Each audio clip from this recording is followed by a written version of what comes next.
Hello guys, good day to all.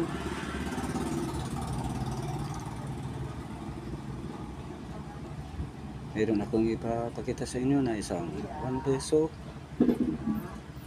PSP year 2010. Ito guys ay ang hinahanap ng mga coin hunter kasi isa na siguro to sa hard to find na 1 peso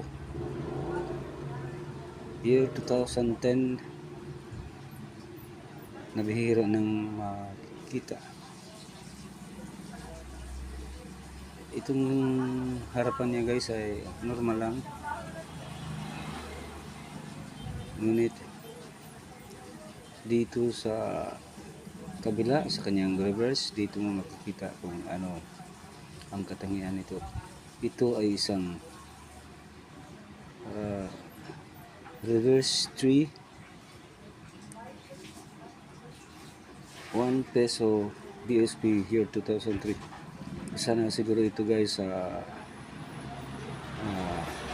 hard to find kasi bihira na itong makita. Tingnan nyo guys, 1 peso year 2010 BSP die 3. Thanks for watching guys.